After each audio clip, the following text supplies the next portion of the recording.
BJP की जीत पर कमलजीत सेहरावत का बयान। दिल्ली चुनाव के नतीजों पर भाजपा सांसद कमलजीत सेहरावत ने कहा कि यह जनता का सोचा समझा निर्णय है। उन्होंने कहा कि दिल्ली वासियों ने पिछले 10 सालों में 2 सरकारों को देखा और केजरीवाल सरकार ने केंद्र से मिलने वाले लाभ को भी रोका।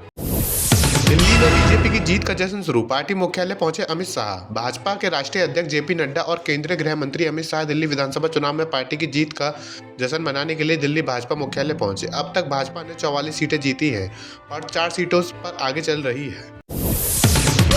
आम आदमी पार्टी की जीत, अमानतुल्लाह का जनता का धन्यवाद।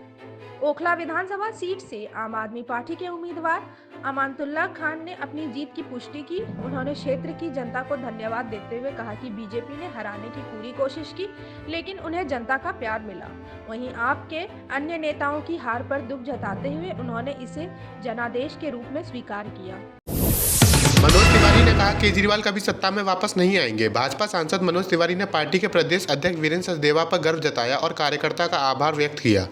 उन्होंने कहा जनता ने पीएम मोदी की गारंटी पर भरोसा जताया है। अरविंद केजरीवाल कभी सत्ता में वापस नहीं आएंगे। केजरीवाल को जेल जाना होगा। दिल्ली विधानसभा चुनाव में भाजपा की जीत पर स्मृति ईरानी ने पार्टी कार्यकर्ताओं और दिल्ली की जनता को बधाई दी। एक न्यूज चैनल से बातचीत में उन्होंने कहा अरविंद केजरीवाल को जेल जाना होगा। हालांकि इसके संदर्भ पर उन्होंने विस्तार से नहीं बताया। स्वाति मालीवाल ने चीर हरण की तस्वीरें शेयर कर केजरीवाल पर साधा निशाना। आम आदमी पार्टी के राज्यसभा सदस्य स्वाति मालीवाल ने द्रौपदी के चीर हरण की तस्वीरें साझा कर दिल्ली विधानसभा चुनाव में पार्टी की हार को अहंकार से जोड़ा।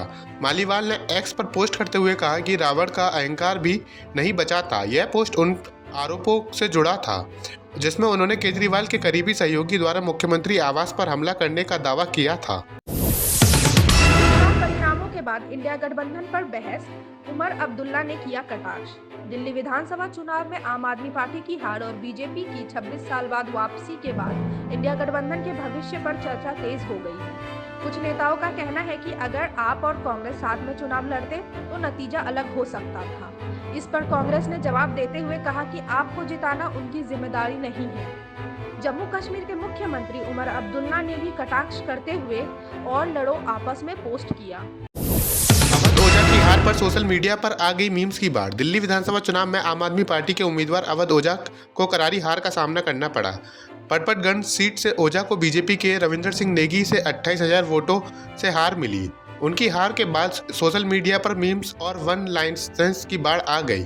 लोग उनके राजा वाला व्यक्तित्व डायलॉग पर तंज कस रहे हैं, जिससे उनकी मिमिक्री और चुनावी नतीजों के बाद रिएक्शन पर मजे लिए जा रहे हैं। संजय राउत का बयान, कांग्रेस आप गठबंधन से भाजपा की हार निश्चित होती। दिल्ली विधानसभा चुनाव परिणामों पर प्रतिक्रिया देते हुए शिवसेना सांसद संजय राउत ने कहा कि अगर कांग्रेस और आम आदमी पार्टी का गठबंधन होता तो भाजपा को हराया जा सकता था। उन्होंने महाराष्ट्र में मतदाता सूची में विसंगतियों के आरोप दोहराए और दावा किया कि दिल्ली चुनाव में महाराष्ट्र पैटर्न लागू किया गया था। राउत ने कहा कि दोनों दलों ने अलग अलग चुनाव लड़ा, जबकि एकजुट होकर भाजपा को हराया जा सकता था। आतिशी का बयान, दिल्ली चुनाव हार का जनादेश स्वीकार। बीजेपी के खिलाफ जंग जारी है। दिल्ली विधानसभा चुनाव 2025 के परिणामों पर आम आदमी पार्टी की नेता आतिशी ने कहा कि हमें दिल्ली की जनता का जनादेश स्वीकार है। हालांकि उन्होंने कहा कि बीजेपी के खिलाफ हमारी जंग जारी रहेगी। कालकाजी सीट पर जीत पर आतिशी ने जनता और अपनी टीम का आभार व्यक्त किया, जिन्होंने बाहुबल और गुंडागर्दी का सामना कर मेहनत की और जनता तक पहुंचने में सफलता पाई।